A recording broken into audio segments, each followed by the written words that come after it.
Everybody, and welcome to Season 4, Episode 4 of History's Greatest Idiots, the show where we look back through all of human history and show you examples of giant cock-ups and screw-ups and terrible messes so that you can learn lessons from people's mistakes and never repeat those mistakes ever again. But who are we kidding? We're humans. We like making mistakes. And sometimes, as you'll find out in this episode, those mistakes make a lot of money. So we'll get into that in a minute. But joining me as ever is my amazing co-host, Derek. Derek, how are you doing, my friend? I am doing really good. Yeah. That's really good. Having a really good time getting out and about and saying hi to people and going to birthday parties and doing things. Yeah. Having nachos out in public. Oh, that's good stuff. I like that. So just first off the bat, Bright Eyes, Kimberly, thank you for joining us. Hey, fellas, I hope you're both feeling strong and healthy. I'm feeling slightly better than I was. I think I mentioned last episode I'd had a cardiac episode. We still don't know what it is.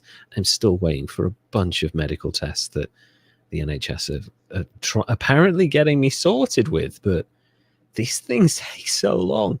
I am feeling a little bit stronger.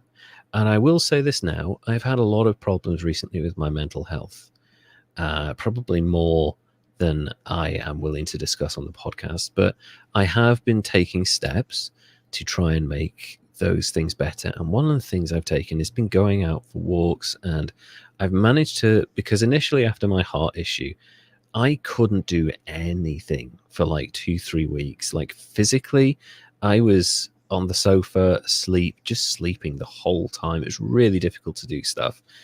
And yesterday and today, I've been out for walks, gentle walks, not like hikes or anything like that. And I feel kind of good. I did feel very tired after them. And I couldn't tell because I was getting out of breath, but I'm like, no, I can push through this. And I was able to do that. So I'm really pleased that being able to push through the out of breath thing isn't like actually causing my heart to explode anymore. So it's definite good improvement, you know, maybe a little bit stronger, a little bit at a time. A little bit at a time. It's all about patience because time is on my side, sort of. But you were saying you've been going out, like that thing about, like, let me just say, that thing about nachos in public. That's how I'd love to do that. I'd love to do that.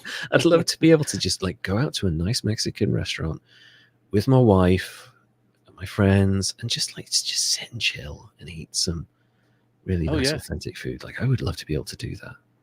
I wouldn't know. I guess I would call it authentic. It was it's the macho nachos and they're delicious. It's a huge giant like pan of nachos with shredded chicken and guacamole and all that stuff. Now I can eat whatever I want.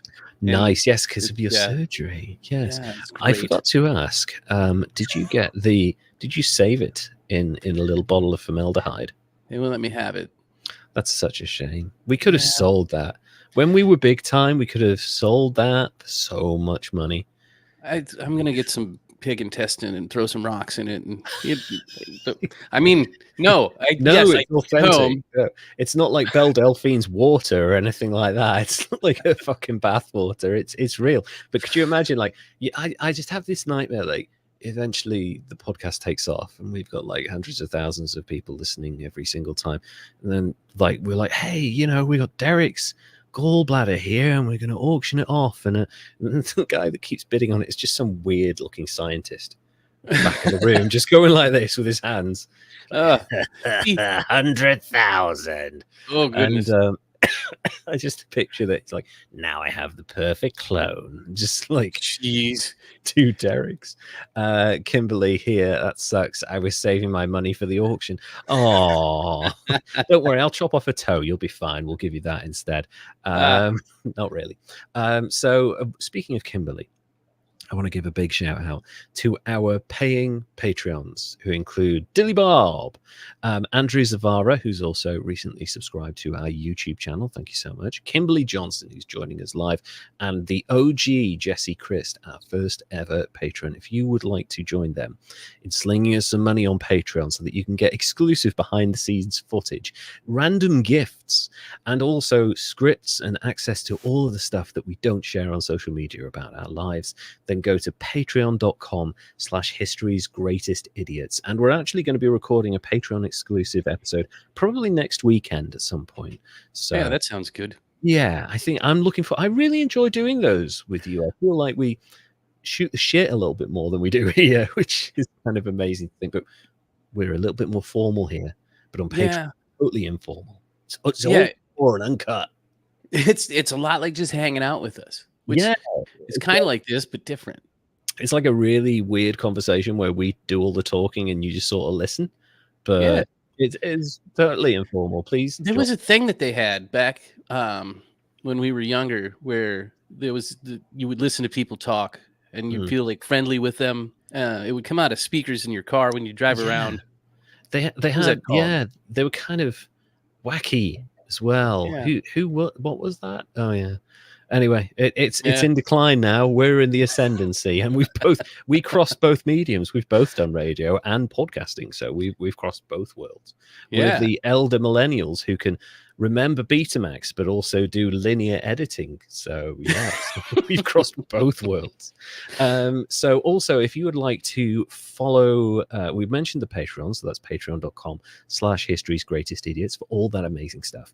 But also, if you want to follow us on Instagram, go to @history's greatest idiots, and on Twitter/X, you can find us on Greatest Idiots, and also on YouTube. If you search for History's Greatest Idiots, you can see most, if not all, of our videos and a bunch of shorts as well, behind the scenes, kind of raw footage as well. So we'll have that up there eventually. Go and subscribe on YouTube. We've got 129 subscribers. I feel big time. Heck yeah. We have 3 figures. So there's a bunch of stuff going on, and we've got some kind of really interesting topics this week. Mine is going to be quite short, but really interesting and controversial. Derek, before we get to that, can you tell us about your idiot for this week, please?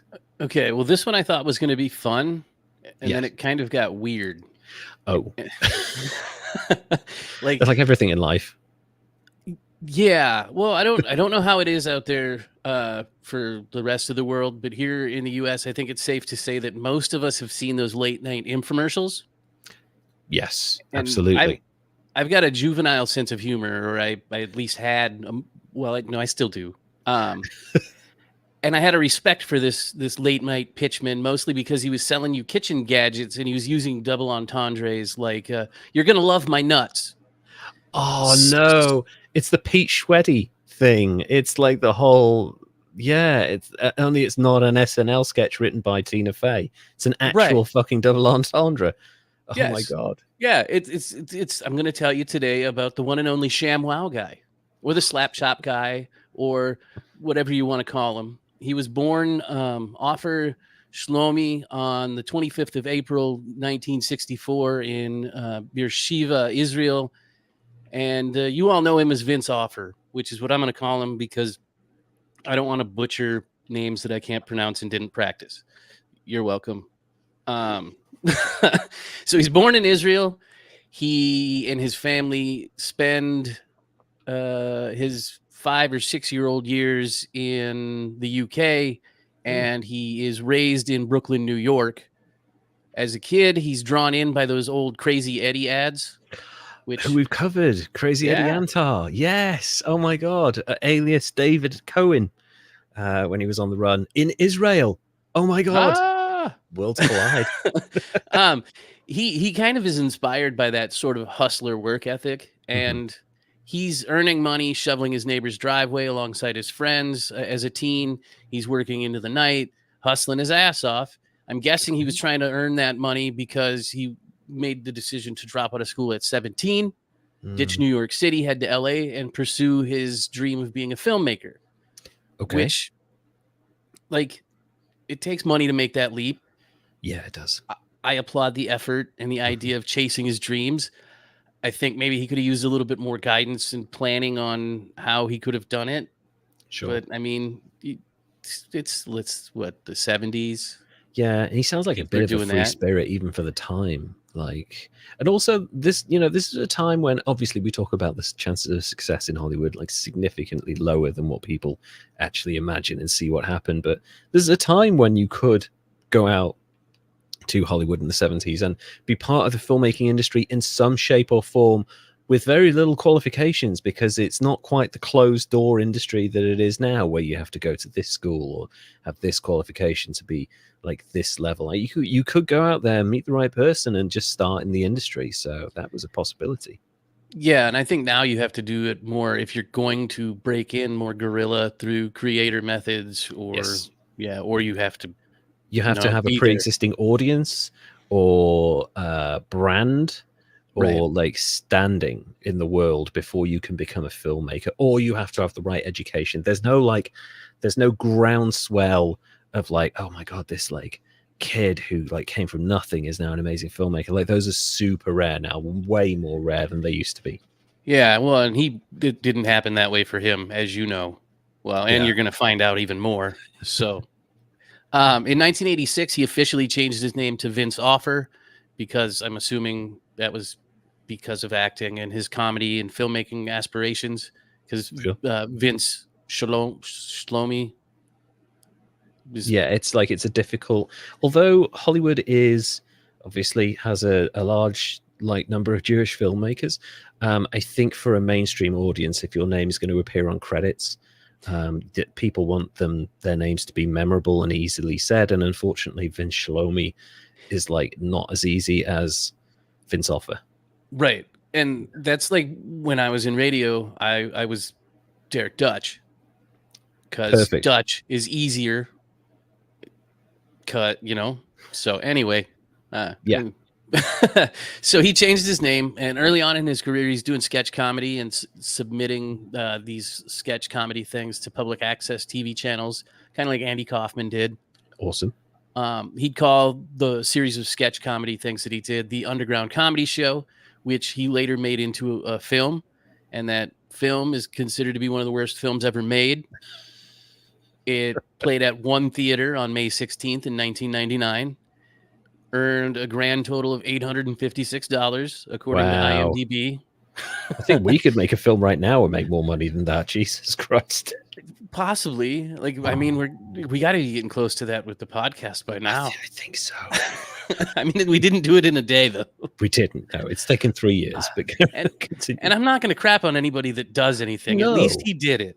Exactly. Good for him. It's kind of like when we were talking about Morrissey, and we talked about how he did a New York Times book. He wrote a book about, sorry, not New York Times, New York Dolls book, and it sold 3,000 copies. And I was like, you know what? Good for him. 3,000 copies of a music book. That's like really well done for you, Morrissey. But this guy, got a film released, made a few $100. Yeah, that's good. In 1991, he did some writing for In Living Color. He was hired as a writer for several skits on that show. But, as things are still today, life is hard for a part-time writer in Hollywood, and he had to get out there and do his hustling thing. Oh, yeah. And start picking up funds, working at flea markets and selling kitchen utensils to fund his dream. It wasn't in his plan to do infomercials full time. It just kind of sort of happened. His passion was for doing movies, but it led him to buy and sell products on those late night infomercials instead.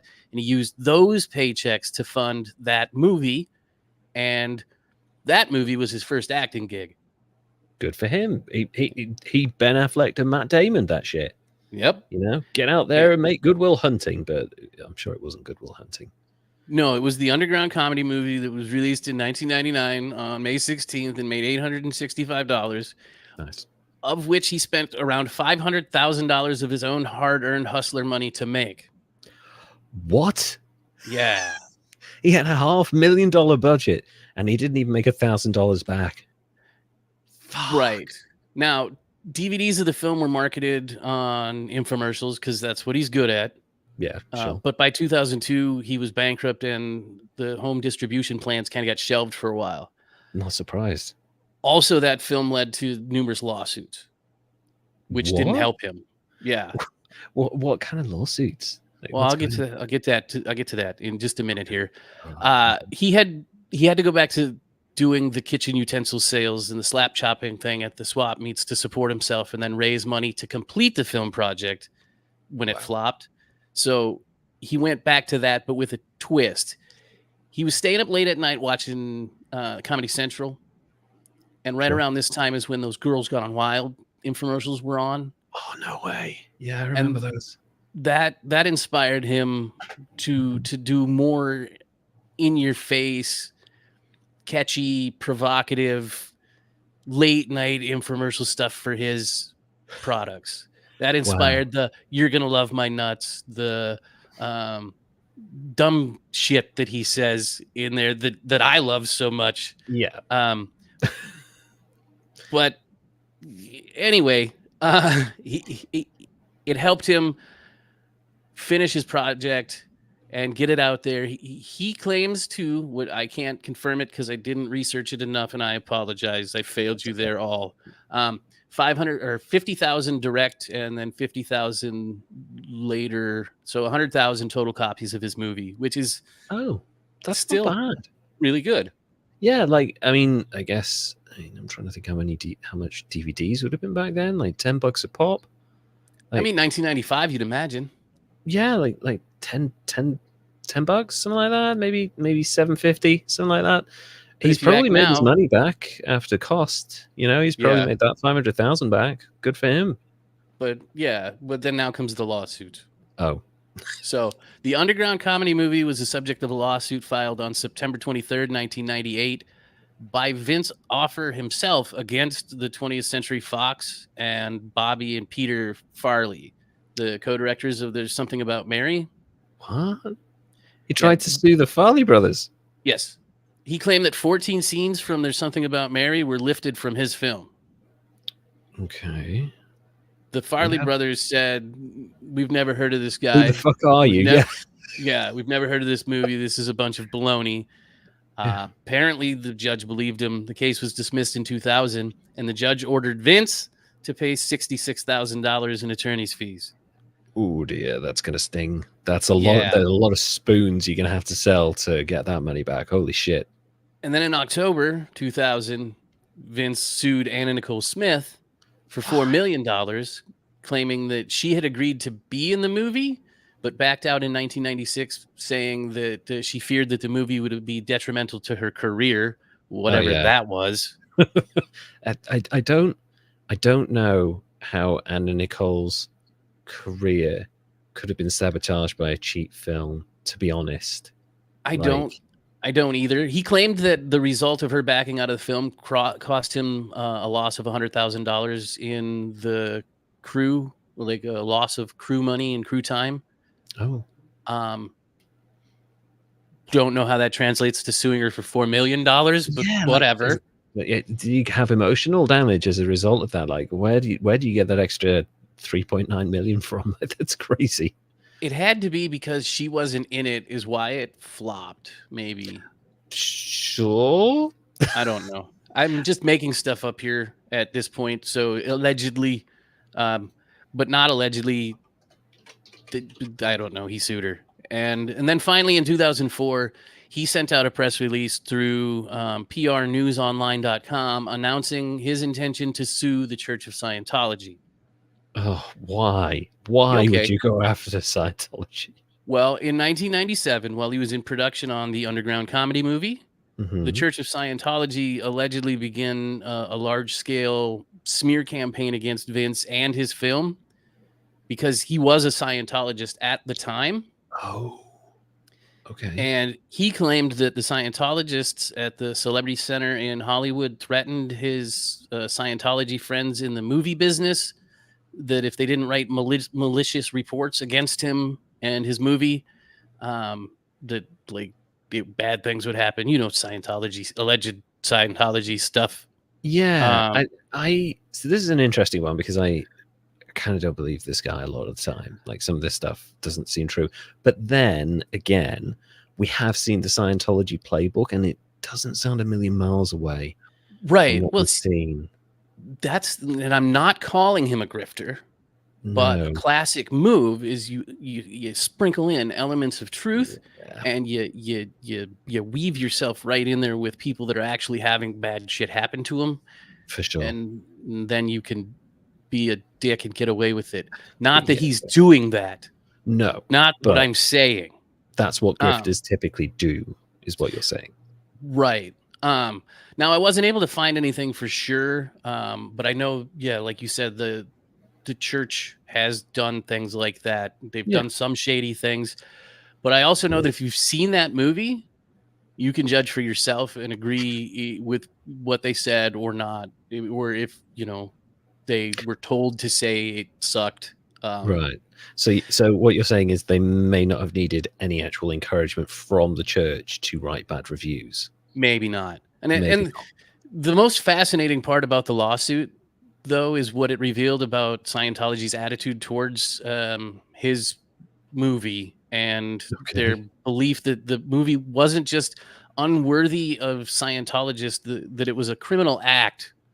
And I got an excerpt from the lawsuit that I'm going to read to you here that Please. says, in 1996 and 1997, Offer started to invest the profit he was making from the sales of the chopper into a movie for the project for his underground comedy movie, a quote gross out film in Scientology's perspective. This was a bad act, which in Scientology language is called an overt, because plaintiff failed to spend such money on Scientology courses and processes which were considered morally superior to plaintiff's movie project. In addition, Scientology condemned said film as, quote, bad art, which it in no way wanted to be associated with. Yeah. It goes on a little Okay. bit here, and it says that some Scientologists falsely accused the plaintiffs of being a pornographer, a sex pervert, a criminal who committed a crime against Scientology by spending more money on his movie project than on Scientology courses and processing, which I guess is a bad thing. I don't, From their to their perspective. eyes. Sure, yeah. And I'm generally not a fan of Scientology, but this one, I mean, if you've seen the movie, they're not far off. And I'm going to read a review of it later, one of his other ones. I have a couple of things on that Scientology quote. First of all, he's spending money that he should be spending on us. He's spending money on other bitches. Like, I mean, come on. You get money from people. You can't demand that money. Like, oh, you spend your money exclusively with us. That's not how cons work. Okay? You can't just say, oh, you have to spend all your money with us. You have to, you've got to be subtle about that shit. Not that I'm saying they're conning people, but I'm saying that that's how, Anyway, the other thing, the film was a travesty and really offensive. Have they seen Battlefield Earth? That is fucking terrible. And that's Scientology Central, that film. It's awful.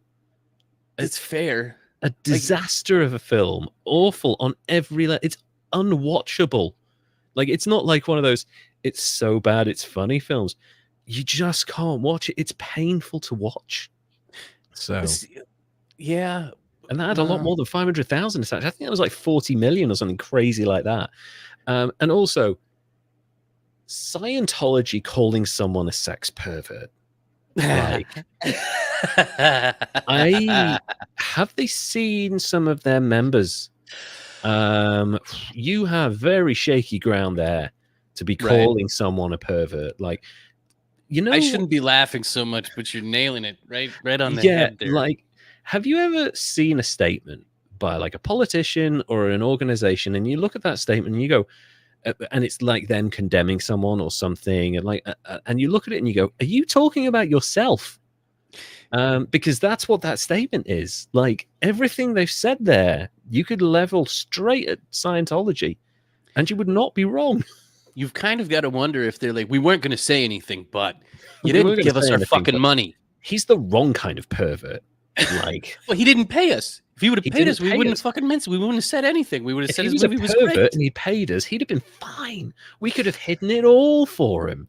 Allegedly, we're just talking allegedly. out our asses. Yeah, they're kind of toothless these days. I'm not too concerned about Scientologists, but that's amazing that we've now got someone who is possibly a grifter and a church that has got some stuff going on that may not be particularly savory. Like, this is an amazing, fascinating battle that I would love to just sit with popcorn and just slowly watch unfold. Well, that's where we leave it. So he's sued them, and that's where we leave it. Vince's whole infomercial empire, though, kind of stemmed from that mix of flea markets and Girls Gone Wild and the sex pervert stuff from the church he was in, cult, Sure. as he calls it. That's his own words. He was in a cult for 20 years, he says. That's good for him for saying that. Not going to say anything different. You know?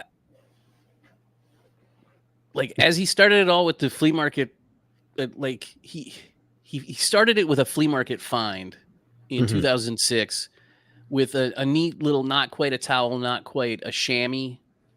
Okay. Like a microfiber cloth thing? It was this neat little thing he found at the flea market while he was out trying to find his next product that could hold 10 times its weight. And he's like, this is it. He went to Germany, visits the factory where they make it, and he decides to incorporate, elements of the fact that he went out to Germany into his ad. And that's when he does his first snappy ShamWow infomercial in 2007 with his big budget of $20,000. And he actually received some acclaim from critics for his filming of that and his delivery of that ad. Roger Ebert. Yeah, well, it was Slate gave him praise, saying he had an impressive and subtle mastery of the pitchman's art. Oh, wow. With lines such as, the Germans always make good stuff. Ooh. That's the sort of fucking humor that was in his movies, though, and he doesn't understand why it's problematic. Yeah. Wow. But amazing. Actually, as a pitch, that is kind of eye-catching, I guess it is. It works. Like, it grabs your attention for sure. Yeah. And I mean, so with that, they also compared him to Billy Mays. The Billy Mays here. Yeah. Yeah. And so a star is born Mm. here with the ShamWow guy. Wow. And now, remember when I said he visited the place? Yeah. Where it was made, and he was impressed by the product, that it could hold 10 times its weight? Sure. Well, Consumer Reports came out and reported that the infomercial for ShamWow initially reported that he was claiming the product held 20 times its weight in liquid. Okay. And they're like, hey, you can't do that. Yeah, that's a lie. So the infomercial was changed, and he claims ShamWow holds 12 times its weight in liquid. Still impressive, but he's been Close. oddly specific with that. Like, that's a number like 12. If you'd said to me it holds 7.5 times its weight, or 11 times its weight, I'm like, okay, that sounds so specific that it must be real. Right. Whereas if you say 20 times its weight, I'm like, hold on a minute, I feel like you're rounding that up. Yeah. Well, they eventually changed it to 10 times its weight because when Consumer Reports did its own test, the product held 10 times its weight, but no more. I don't understand why you wouldn't just lead with that. That's an impressive boast. Why would you double that? It was the thing that sold him on it. Right. But he just had to do it bigger, I guess. Of course I don't know. I mean, it to me seems like he was being deceptive on purpose, but I mean, I guess a hustler's got to eat, whatever. I'd love to meet this guy's girlfriend and just show her a ruler. Be like, listen, this is what 6 inches looks like. Oh, Okay, just so you know. jeez. Oh man. But sorry, carry on, please. Here's another thing though about deceptiveness. Pitchman Billy Mays had been promoting a similar product called Zorbies about 2 years prior to the ShamWow coming out.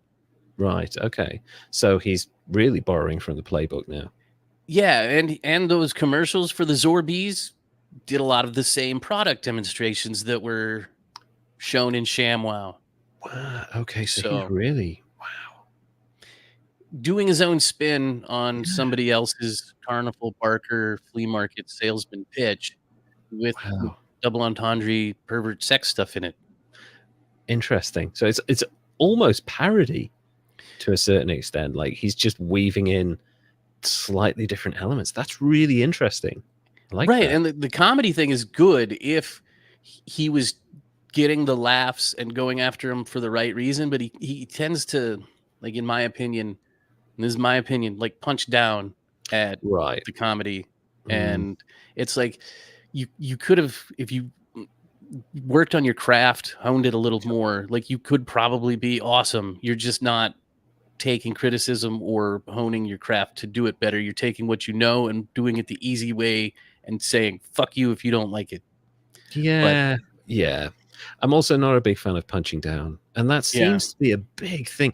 One of my big problems with people like Joe Rogan and comedians like that is that there is and recently, like with Ricky Gervais and Dave Chappelle, they'll say that, oh well, you know, world's gone soft, or you know, you can't say anything controversial. Like I just don't like the fact that you're punching down. Like a lot of the time, you're going after people that have got an incredibly difficult time in life. Why are you making their lives harder? Right. You know? And I mean, I hope that nobody feels like I'm doing that ever. I mean, I don't know. I mean, we go after quite big names here, so I think we're okay. I'm not going after the person so much as the act and what they're doing. Like here, I'm trying to go over the deceptiveness when he could have just done it straight. He could have done it. He could have done it better, and he knows it. I also feel like it's almost like a sure thing, isn't it? Like a product that holds 10 times its weight, a good salesman, right? Like construction of that narrative, the right filming, the right presentation. That's like a surefire success. It's one of those things that sells itself. But you then have to say, like with the double entendres and like the sex stuff, is he just also trying to make it about himself at that point as well? Like trying to make himself the success as well as the product? Maybe. And that very well could be, because he had those aspirations. And the thing is he's charismatic and he's a good salesperson, and he could have stuck to just doing that, or like picked a lane or whatever. But I mean, anyway, he used to sell kitchen utensils, and in 2008 he had his next big viral moment with the veggie chopping flea market salesman days thing taking its resurgence, and he shows up for the slap chop and the Grady. And that slap chop is the one with that handheld device with the blades in it, and you bang it on the table and it chops all your stuff and your nuts and We've got one of them. We've got one of them. Me too. Yeah, and we haven't used it in years. It's just sat there in the cupboard. But man, at the time, I do you use it all the time? Oh yeah. When I do use it, I'm like, why don't I use this more often? Yeah, it's cool. It's perfect for mincing garlic, because I chop my fingers if I mince garlic. Right. Okay. Yeah, that makes sense. And I can just go like,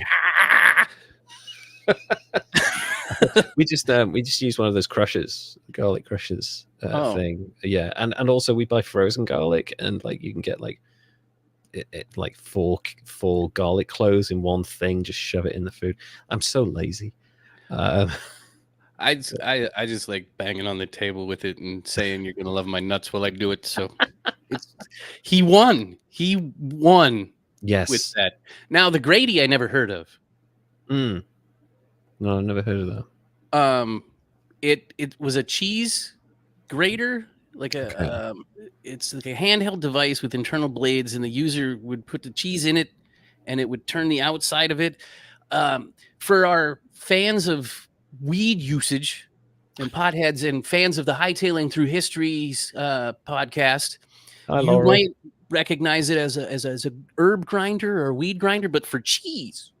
Right. So it's like that's really good. That's like, you know, when like people talk about, oh, I've got skills that can cross over, then that's essentially what they're doing here. They're taking a product for potheads and turning it into a cheese thing for highbrow Which cheese lovers. seems weird to me. But Yeah. I guess it works. I don't know. Yeah. I might go try to find one. I don't know if they're still out, but anyway. For your cheese. Yeah, my Right? cheese grinder. Yes. Might want That to clean sounds that out weird. and wash it. Yeah. Oh. Anyway, his aggressiveness and the use of double entendres is what got him loads of attention and kind of blew him up and made him go viral. According to Adweek blog, it helped him with that sort of delivery become a man who could beat Billy Mays at his own game, which is essentially what he was doing. Because funny story, Mays had been promoting a similar product called the Quick Chop utensil and the Cool. Quick Grater utensil prior to the Slap Chop and the Grady. So he's just like copying this guy. He's like his stalker at this point. Yeah, and it in was his dick jokes. yeah, he's like, I'm gonna do your stuff, but like Weird Al with dick jokes, and I'm gonna sell the Yeah. same stuff and do the. I'm just gonna do it, but funnier Yeah. What? with juvenile humor. Basically. Amazing. Yeah. Yeah. And Mays actually went on Adam Carolla and told him that Vince not only stole the Zorby's product, but he stole the Quick Chop idea and the Grady product. I mean, So that's how he felt about it. I can understand that, because this guy is like your mirror image, like just constantly doing everything you're doing, but slightly later and louder and full of dick and fart jokes. Exactly. It would get to you a little bit. Would drive me nuts, especially Yeah. if they were better dick and fart jokes than mine. Ah! Drive you nuts. You got me. Yeah. In 2009, DJ Steve Porter posted an electro-themed slap chop rap with an auto-tune remix that grew a cult following. Course. And by this time, business was booming in 2009, and he was able to hire out some help, take some time off for himself, Good. and then he got himself back in the headlines for some bad shit. Oh, okay. Because things turned south for him when mugshots showed up on the internet after a brutal fight between him and a Miami-based prostitute. Oh no. So Oh, that's bad. he was kissing this sex worker in Mhm. a hotel room when she bit his tongue. Okay. When he realized that she wasn't just nibbling on his tongue and she was trying to bite the whole damn thing off, Ooh. he responded by giving her 2 black eyes and a swollen mouth and some various bruises. Holy shit. I think you get someone off you and then you run. You don't like continue the assault. Yeah. I mean, according to him, the incident happened after a 12-hour drinking binge. Okay. Not an excuse, but I guess an explanation. They both Yeah. were charged with assault, but the prosecutor declined to prosecute either one of them. Wow. Okay. That's quite a surprise. In an interview with NBC, Vince said that it actually probably saved his life, adding that the fame didn't change him, but money can buy anything, and the more you want girls around you, the just crazier shit gets. Okay, But I can kind of understand that. the mugshot showed Vince with a battered face and then also showed the battered hooker, and they made international news all over the place. Then in 2001, he was sued by a former personal assistant who alleged that he stalked her, emotionally abused her, and forced her to be with him at all times. Okay. Groped her and offered her $20,000 for a vacation with her and her family in exchange for her eggs. What? Eggs? Yeah. Wow. I guess she had chickens. I don't. $20,000. They better be good fucking chickens. Yeah, and you'd think maybe he's going to be done for right now, but he's not. So he cuts back on his drinking. Mm-hmm. Good. Like a good turnaround. Here we go. We do like a good turnaround. He went seeking a return to the spotlight, getting his shit together. In 2012, he returns to television selling the Shticky. The Shticky. which is that reusable lint roller that comes in 3 sizes: the little sticky, the sticky, and the big sticky. I love those things. I am constantly doing I have dog hair everywhere. Those things are super useful. My God. And he went back to making it comical. He makes references to his other 2 commercials for the ShamWow and the Slap Chop in his own infomercials. So it's like some Inception type shit. Wow. Says his catchphrases, pokes fun at his 2009 prostitute beating arrest. In an advert. In which he poses for a fake mugshot. Fuck, that's dark. Whoops. Yeah. Almost had me, dude. Why? Like, how is that funny? Like 2-3 years later, you're like, I know the charges are dropped. I guess he's like processing it, but like, why would you highlight that in that forum? That's not smart. Well, I cut back on my drinking. Now everything's okay, and I can make fun of the fact that I beat up a woman. Yeah. I realized that it was in defense. It'd be kind of like Mel Gibson doing that. Like, could you imagine? Like, do you remember that time I said those horrible anti-Semitic things? Oh my God, I was so drunk. Like, I don't think that's ever going to happen. That's not going to go away. Right. I feel like if I did something like that in defense or not, things that I've done that have harmed other people, I feel bad about and don't joke about. Yeah, years and years and years and years later. Yeah, because that woman might see that, you know, right? That might bring back horrible memories. Her family might see that. Don't joke about that. Yeah. Wow. But he thought it was funny. He thought his funny was back. It sparked his desire to return to comedic filmmaking. And in 2013, he did another feature film, The Inappropriate Comedy. Okay. Which it was a film that was called Stunningly Awful by the New York Times. Well, review's a good review, right? Yeah. Well, I'd like to read one of the reviews. Oh, go for it, please. But I also want to say all of you need to try and watch it yourselves and form your own opinion. Like, try and watch it, please. Yeah. I tend to agree with this review myself. Okay. I don't know why. The movie just bugged me. Okay. I mean, maybe because of the blackface or Lindsay Lohan or... Wait, Lindsay Lohan's in that? Adrian Brody's in it. Adrian Brody? Rob Schneider. I mean, yeah, Rob Schneider. But like, that tracks. But like, Adrian Brody won a fucking Oscar 15 years ago. What the fuck is going on? Anyway, so this review, here we go. I want artists and entertainers to enjoy the creative process and freedom, but having suffered through inappropriate comedy, 83 of the longest, most painful minutes of my life, I now embrace the idea that someone can make a movie terrible enough that it goes beyond bad art. Wow. And Scientologists know a thing or two about bad art. Wow. I was downright dispirited by inappropriate comedy, tempted to rest repeatedly and lay my weary head on my desk in a state of defeat. Inappropriate comedy takes its awful title from an equally idiotic framing device, which finds Offer and his creepy wolfish grin punching buttons on a computer, each of which activates a separate sketch to an each more jaw-droppingly awful than the last. Okay. So it's like a hodgepodge of bad sketches as an app on the thing. Right. Okay. Yeah. It works its way through an outsized checklist of racist stereotypes where Jews are stingy Christ killers, Asians are terrible drivers who are good at math and have small penises, Black people are violent, poor, hypersexual, wildly irresponsible, gay men are obsessed with sex and screamingly effeminate. They just recycle those tropes and aren't edgy or transgressive. They're just lazy and boring. Worst of all, it's not funny. No, unfunny doesn't cut it. Inappropriate comedy isn't just unfunny. It's fucking painful. That's the review. Wow.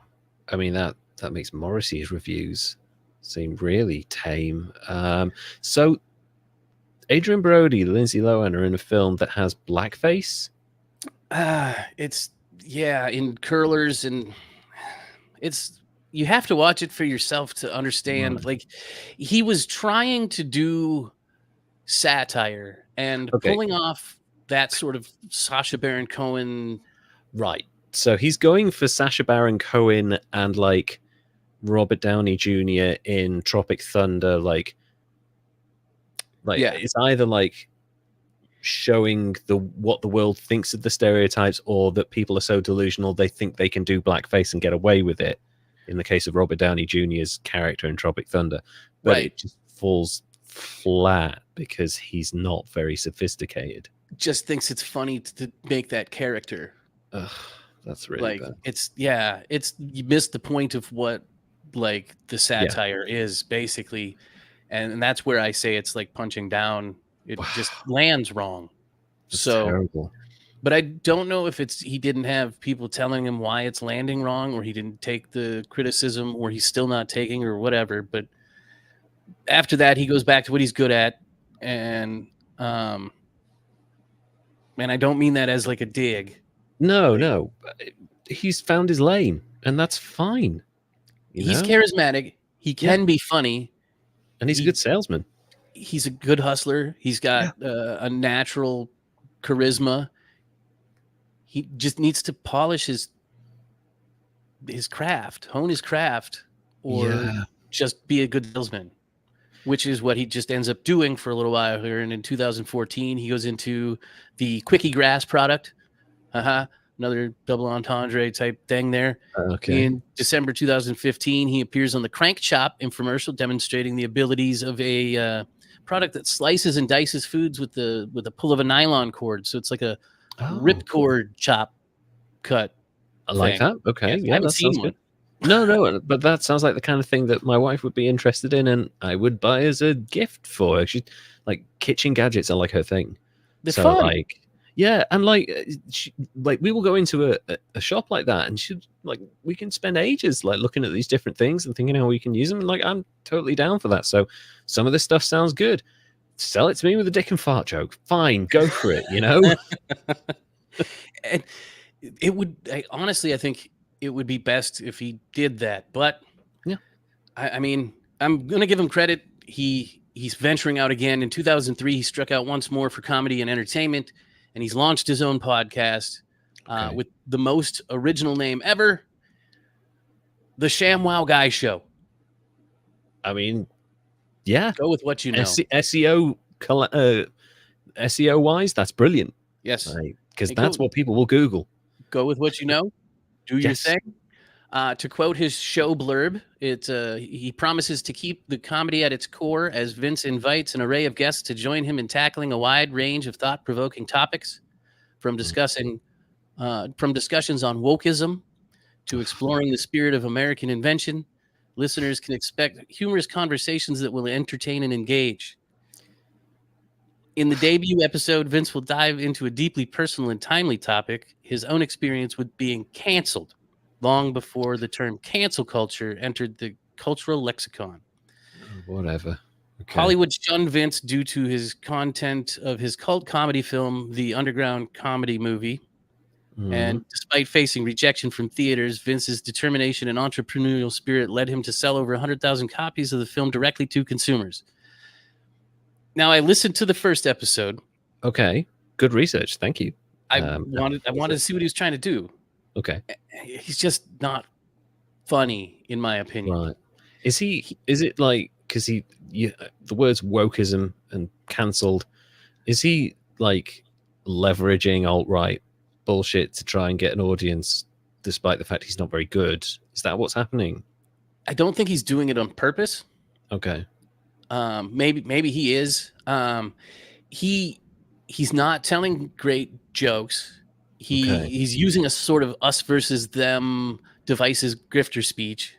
Okay. Like he launches right into the anti-wokeism, and like, I don't want to bash hard on his thing because it's not my thing.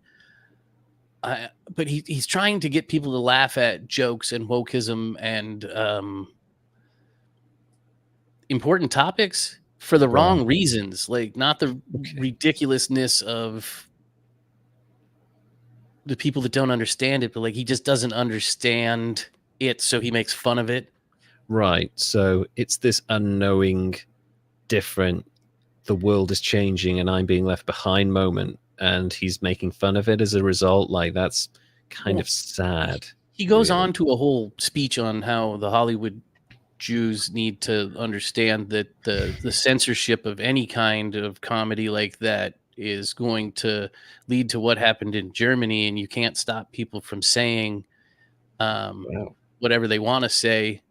Very And quickly went with Godwin's Law there and went straight to the Nazis. That was in the I mean, first he's episode. Wow. Jewish and born in Israel. Okay. Seems like I understand his mom came from Russia, immigrated there. His grandfather immigrated to Israel, was a Syrian Jew. Okay. So they avoided some bad shit, told family stories of bad shit. For sure. Maybe it led him to be worried and misguided, but the way he talks about how the wokeism is like Goebbels and propaganda in that way, I don't think that he understands that open-mindedness is not canceling people. No. It's And saying, also, don't be mean to people. Don't say mean, rude shit. Could you say that in a different way? Like, why are you saying that? Asking the questions is not canceling somebody. Saying your yeah, shit's not funny, do better, is not canceling somebody. no. And also, like, I think there's a difference between canceling someone and holding them accountable for their actions. And, you know, I can understand he says, like, your point here is very strong. Like, he says, oh, I've been cancelled. Hollywood's kicked me out. I don't think he realizes that he was never really in Hollywood. Kind of a 15 minutes of viral fame sort of thing. Yeah. Exactly. I mean, he was in Jack and Jill as the ShamWow guy. Oh, God. Okay. Sure. Ironic placement in a terrible film. That's fine. Okay. Yeah. Wow. I've been just as in Hollywood then, I guess. I don't know. Yeah. Like, we've both had brushes with fame. Like, why would that, like, the idea that you've been cancelled, like Hollywood, oh, the Hollywood Jews cast me out and it's a conspiracy, like, that's where it's going with this kind of conversation with him. And it's just, you're just not that good. People get kicked out of Hollywood all the time that are significantly more talented than you are. It seems like I don't know, when he switched it to the way he was talking in his podcast, he talks about the Scientology as he was in that cult. Okay. But then Has he found it's another a cult? mishmash. It's the internet, and like we were talking about before, media literacy, Right. and understanding, like the alt-right and this weird thing that's happening on the internet where you get this mishmash of these dangerous extremist ideologies that are really right wing, that don't even go together, that lead to dangerous bad shit. Yeah, and progressively get worse as well. Like, he's kind of at the top of the funnel of that. We're not, we're nowhere near the kind of the depths of going right the way down with the extremism. But that's really sad that that's where he's at now. I mean, I only listened to the one episode. That was 2003. He could be doing way better now. Maybe he turned it around. Maybe his show's great. Maybe I got it totally wrong. Oh, Ari Shaffir is in that too as the amazing racist. He's in that that movie. I forgot about that one. Okay, I think I'm gonna have to go and watch this film. Do it. Like, I'm telling everybody to do it, man. I mean, I'll try and see if I can get hold of a copy, but I think outlets will be limited. But I think, I kind of need to judge it for myself, because I have a certain sympathy for people say, oh, I've been cancelled, when actually most of the time that's not what's really happened. But I'm willing to see what the situation is and then look at it and with a bit of, like, with a step back and be like, actually, you weren't cancelled, you just fucked up, and as a result of that, this is where you're at now. So but this guy, very complicated person. Are you sorry, you're not quite done yet, are you? Well, no, I was just going to add on to that I don't think anybody's ever canceled as long as you're willing to take a look at what people are saying you did wrong and examine it and acknowledge and not necessarily, you don't even necessarily have to apologize Yeah. if you at least examine and discuss, Yes. like, for real, the Yeah. issue. That's it. The world rewards, or at least I hope it does, contrition. So if you're contrite and you legitimately look at yourself and say, okay, what were the issues? What caused me to get here? What went wrong? Where Right. can I rebuild? Where can I grow? Where can I learn? I think if anyone can do that, and if you can do that legitimately and try and do that for a long time, then I don't see any problem with like helping anyone get back Mhm. into, you know, a world where they are included in stuff. I think that should be the case for every single person on the planet. But you have to be open to those really uncomfortable conversations and those uncomfortable realities. I don't know if this guy is. Yeah, maybe he's doing work, but yeah, Hmm. it's a lot of personal responsibility and looking at yourself for Yes, real. And it's really absolutely. hard to look at yourself as maybe I'm the baddie.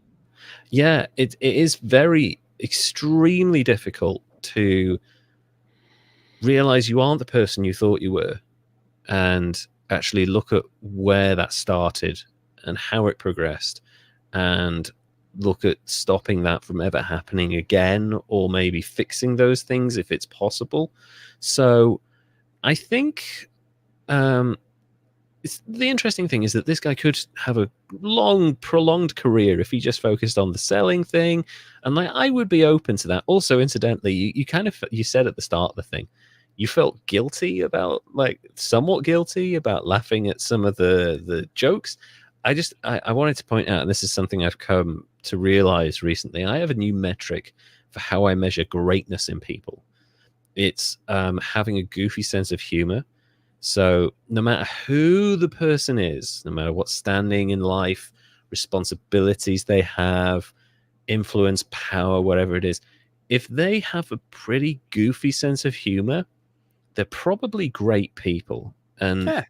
specifically, the reasons being is because it shows that they, first of all, they have an imagination, that they kind of like see things in a kind of an odd, slightly weird way, and they're willing to laugh at that. And second of all, it also shows that they're kind of in touch with slightly childish, but not like dangerous childish, like silly humor. Silly Right. humor is like it's sign of a really strong, interesting imagination. But also the really interesting thing about people who have a goofy sense of humor shows you can kind of live in the moment a little bit, and you're not like obsessed or distracted by other things. You can take time to make a shit joke like, how'd you turn a duck into a soul singer? Well, how do you turn a duck into a soul singer? You put it in the oven until it's Bill Withers. Um, God. Ow. so Poor duck. I know it's quite horrible actually, but like, and I get that. Like, I've seen examples of people who you would consider like really serious, important people. One that always springs to mind, weirdly, is Daniel Day-Lewis. Okay. Really goofy sense of humor. Charlie Brooker, who created Black Mirror, like one of the most important sci-fi drama shows of the last 20 years. Ridiculous, goofy sense of humor. He did a TV series years and years ago. It's like a like Airplane, only for police procedural shows. We Okay. had a thing in the UK called A Touch of Frost, which was like a detective, like this older detective who like solved things using older methods, and he had young things. Charlie Brooker did a parody of that called A Touch of Cloth, which was it's the stupidest fucking thing you'll ever see in your life. It is like Airplane, but it's goofy, and you can see the love in that. And also, like randomly, Tom York from Radiohead who has written songs about suicide and the end of the world. He has the goofiest fucking sense of humor I have ever seen from a twisted genius. Well, And that shows a sign of greatness, because you can take all of the pressure, all of the intensity, and you can make a silly joke, and you can enjoy a silly joke. There's something about a goofy sense of humor in people that is quite disarming for me, and I think that's a measure of a great person. So don't ever feel guilty about laughing at dick and fart jokes, because actually they're an important part of who we are. It's like saying, oh, you should, like, it's like the people that say swearing is a sign of a limited intelligence. That is fucking bullshit. It just shows that if you are afraid of swearing, you have an incredibly limited vocabulary and view of the world. That swearing isn't a part of that. Yeah, it's crazy. yeah. So, I don't know. I have to use it. It's a modifier. it is, and it also makes me feel good. Yes. But this guy, there's a lot here. I feel like at times he's learned from his failures, and other times he hasn't. He's taken some lessons from them, but maybe not always the right lessons. Like, I applaud the fact that he was like, first film was a failure. I'm going to sell it on DVD, made a bit of money. I'm going to do a sequel. Like, even though it was probably going to fail, I'm okay with that. Like, him following his passions. You should never, ever like criticize someone for following their passions. No. The blackface element and the racism and the kind of, I've been cancelled, and like the slight element of like, he's Jewish, but he's been taken in by like the language of alt-right extremist people, like using wokeism and calling people Hollywood Jews and stuff like that's weird for me. So it always confuses me. Yeah. So I kind of can't score this guy too high because he didn't really cause that much harm, but he does seem to show a lack of awareness of his failings and why he hasn't been successful, and maybe like not thinking things through, like the joking about the assaulting the sex worker. That's not all right, really, to joke about that. Like, just let that go. You know, people are aware of it. You don't have to weave that into your narrative. Just let it be a thing that you've learned from and you've moved on from. Don't highlight it again to kind of highlight your own thing, because that'll harm other people. Anyway, so I'm going to go with this guy. I'm going to go 60. Okay. I think. I didn't want to go too high because, like you say, nothing particularly harmful. And the thing with the sex worker, I mean, whether or not it's entirely true or partially true, it definitely sounds like self-defense, because the fact that they were both charged with assault, I'd imagine that they'd have to have some evidence that his tongue has been almost bitten off or something like that. There'd be physical signs of that. So it definitely sounds like there was an element of self-defense there. But then again, you know, he's acknowledged that he was out of control with drink and spending time with women and spending money with them, and that's good that he acknowledged that and moved on from that. But then he made a joke of it, and like, it's yeah. So I'm good with that score, and I'm good having, like, this is my low scoring season here. Yeah, we're all about the low scores this time, although we may now have a slightly higher score. And I know last week, who was it? I covered that you gave a 92. I can't remember. The guy that jumped off the Eiffel Tower with a parachute suit. That's right. Yeah, Right, that's right. Yeah, Franz. So yeah, I initially said, and I shouldn't have teased it because I've kind of changed my mind because I came across this story. I said that I was going to cover a music personality. I will now be covering the music personality next episode. I do apologize for the people that may have been looking forward to that. But gotcha. That person, gotcha. That person is coming. I just found this story and I really wanted to cover it. And actually, it ties in slightly with some of the stuff that you're talking about with the whole like deceptive advertising. Okay. And also Lindsay Lohan. So I know, yeah, I'm going to get to that now. So let me tell you the story of power balance and the power of marketing. Oh. So also, before we get going, I've pulled this from a number of sources, CNBC's own website and a couple of stories as well, just little bits here and there, also Wikipedia. But also, I want to acknowledge and credit the amazing YouTube channel Baseball Doesn't Exist for a lot of this information. A fucking great name for a YouTube channel, I have to say. Yeah. They do some of the best, like, short-ish, longer form baseball documentaries that I've seen in a while. They're usually like 25 minutes or something. Really good stuff. It's not strictly about baseball, but that's kind of the majority of their focus. And this one wasn't. It was about power balance. And I will talk to you about the power balance bracelets and the craze around that. Now you remember now, don't you? I think I do. You remember. Okay, so let me tell you, in the late 2000s, power balance bracelets became a hugely successful product, seemingly overnight. They were worn by athletes and celebrities like Shaquille O'Neal, Lamar Odom, David Beckham, Lindsay Lohan, Jared Butler, Diddy, Leonardo DiCaprio, Cristiano Ronaldo, Bill Clinton, George W. Bush, and even Robert De Niro wore these fucking things. I know everyone was wearing them. Star-studded. It's crazy. None of them were paid to wear that shit. Oh, Not damn. a single one had an endorsement deal. In its first year of operation, the company had sold around $8,000 worth of bracelets. By 2010, more than 35 million was made in that year from just bracelets, and they had other stuff. So, okay. Yeah. So all those celebrities are wearing them, and none of them are paid. Not a single one is paid. Did they just give them to them?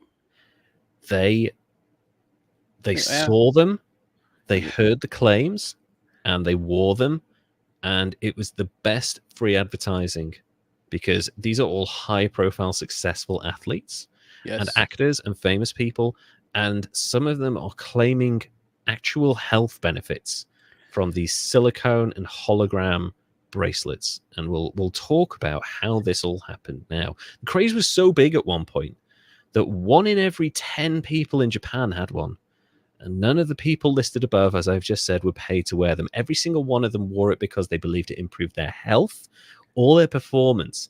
They saw it on someone else, they wore it, the paparazzi got a picture of them, they were on the front cover of Sports Illustrated, they were pictured in the newspapers because it's baseball, basketball, football, whatever.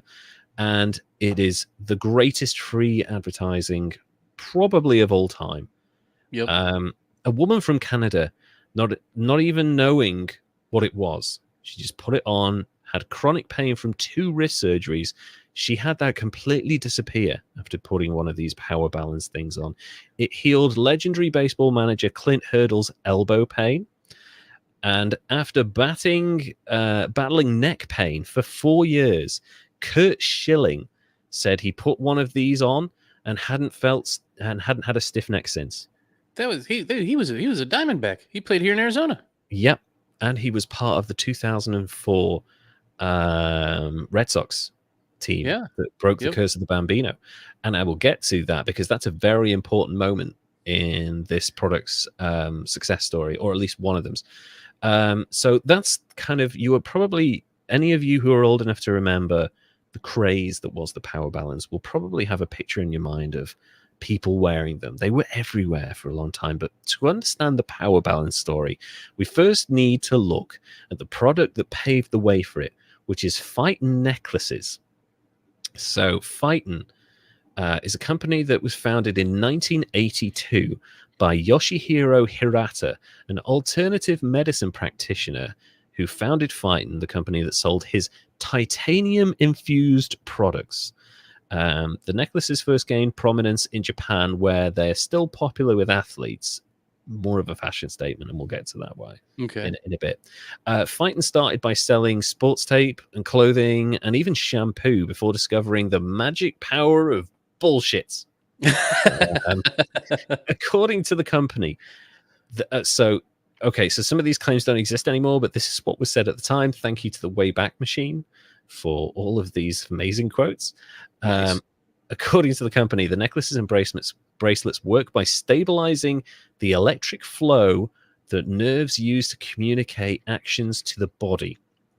And this is the statement. All of the messages in your body travel through electricity. So if you're tired or just pitched 9 innings, very specific sales pitch there, the electricity isn't flowing as smoothly as it can, said Joe Furuhata, a Phyton spokesman who somehow kept a fucking straight face through this bullshit. Our products smooth out those signals. It's smoothening the signals, guys. That's all it's doing. Yeah, it's like one of those things that you put on to amplify your power through your house to make sure, you know, it gets through all your outlets equally. Yes. Well, maybe no, I did that with my internet. That's right. Yeah, an internet. But it also Amplifier. reminds. Have you seen the episode of The Simpsons where a bear comes into town, and as a result of the bear scaring some people in the center of the town, Mayor Quimby launches a bear patrol, which has huge funding, and it's got squad cars and a like helicopter overhead, and it's just hot. They're all going around the town, keeping an eye out for bears. And Homer's talking to Lisa, and he's like, "Wow, no more bears." And she's like, "Yeah, see the bear patrol everywhere. No bears, right, Dad? Do you not think that maybe that's a coincidence? Maybe." And like, he's not. No, the bear patrol is working. There are no bears because of the bear patrol. Actually, it's because bears weren't fucking interested and probably, I don't know, scared off by the noise or something. But it's about smoothing those electric signals, guys. So it's not a con. According to Fighting's archive website, the secret ingredient was aqua titanium, which, yeah, they Okay. claimed was a groundbreaking technology that for the first time ever could make the metal titanium dissolve into water. That's some alchemy shit. Yeah, because the one thing you want from a really strong metal is for it to dissolve in water. Yeah. They called it aqua titanium and claimed when worn on the body, it could penetrate a person's muscles and increase their health levels. So you would absorb the titanium through touching your skin, and it would be absorbed into your blood and taken to your muscles, because nothing says healthy like having high levels of heavy metal in your bloodstream. So they're saying their aqua titanium is just like mercury, but good for you. Good for you, and strengthens you. It gives you Yeah. health because metals. After years of trying to find suckers gullible enough to buy into their products, they found their way in baseball, which is filled with people that are so superstitious they'll Yep. wear the same items of clothing for literally years at a time because they think it brings them luck. It was the perfect market for them. What was that, Mark McGuire, who Yeah. like grew like a half a foot when he became the majors? He was still wearing the same cup that he wore in high school because he thought it made him a better baseball player. Oh, I found I went down a rabbit hole of finding baseball superstitions. The New York there's so many. Yankees and their magic gold thong. Oh God. That was I a haven't heard thing. that one. Yeah, apparently if a player was off, they would make him wear the magic gold thong to improve his game. Apparently that was a thing. Turk Wendell would brush his teeth in between innings every single inning because he thought it made him a better baseball player. So Yeah. The that's thing level is, Hmm? the thing is with baseball, being a baseball person, Yeah. there's a psychology to that though. Yes, exactly. It's It, trusting it the process. it's not the thing that's doing it. It's the way you perceive what the thing is doing for you that's doing it. It's Mhm. you. Okay. Team Sky, who were a cycling organization, ironically, no positive drug tests for once in cycling. They used to do this thing where when the team went on tour for the Tour de France, they would ship the cyclists' beds from their home to their hotels all up and down the Tour de France so that they could sleep in their own beds. So they knew that their expensive beds from home would be in the hotel and they could fall asleep in their nice expensive beds that was theirs. And everyone else was just sleeping in the standard hotel beds. So Mhm. they would come into the race the next day and go, I'm nice and rested. I slept in my bed. You slept in some fucking stranger's bed. They probably masturbated on hundreds of times. But like it's not helped them really perform in any. It's just the psychological edge knowing that I've slept in my own bed. I feel more relaxed and comfortable. So it means that they perform better. It's not helped them physically. It's entirely psychological. Right. So Yeah. yeah. Well, and baseball is such a mental game that Yes. yeah, Yeah. I could see how they would buy right into it. Exactly. And all you're doing is you're taking all of those crazy superstitions and you're going, this here, put that on. That does it all. So Randy Johnson brought them from, he went over to Japan. He brought them back to America where they slowly spread when Kurt Schilling himself was pictured pitching with a bloody sock after an experimental surgery was performed on him in the fucking Red Sox training room. Who does that shit? Yeah. That's crazy. And his foot just started bleeding in the middle of this series. And while the cameras were focused on him, they also caught his fighting necklace. And it just took off from there. Most of the 2004 Red Sox were wearing fighting necklaces when they broke the curse of the Bambino. So as a result of that, over 200 baseball players were pictured wearing them the following year. Most of them swearing they made them play or recover from injuries instantly or faster. None of them were being paid to wear them. They were just like, it works for him, I'll try it. Oh, look, it seems to work for me as well. It's like Von Dutch, but cool. Yes, exactly. There's no snake oil required. This shit sells itself. In April 2005, Fighting sold 3,500 bracelets in America. By August of the same year, that number had jumped to 24,500 in just a matter of a few months. Because, and this isn't an ad, they'd spent no money on advertising. This is just other people wearing it. So they'd gone up 7 times just from athletes wearing their necklaces. They expanded their line to include double bracelets, so like interwoven, worn around the neck sort of thing. A model called the X30, which had 30 times the titanium in it than normal bracelets. And that one cost $32. The best one, though. Why was it not the 30X? Why is it the X30? It's backwards. Because X, as we know now, X is powerful with letters and stuff. And the best one was the X30 tennis players model. So slight variation. All of the titanium is at the front. It's quite tight. It's a bit of a choker. But because it's tennis and that market is awash with money and rich people, that specific model of the X30 cost $168. What's different about it? It's just tighter. Just a slightly different design. I mean, you can adjust the tightness, but it's just. Did it have like diamonds on it, like a diamond tennis? Nope, no diamonds, just titanium and a bit of thread. That's it. $168. Every single independent doctor and scientist who assessed them said that they literally did nothing. But Fighton's own website claimed the bracelets and necklaces were effective for the temporary relief of pain from bursitis, sciatica, tendinitis, headaches, certain types of arthritis, and even premenstrual syndrome. Okay. What? So if you're a good partner, get the woman in your life a Fighton necklace.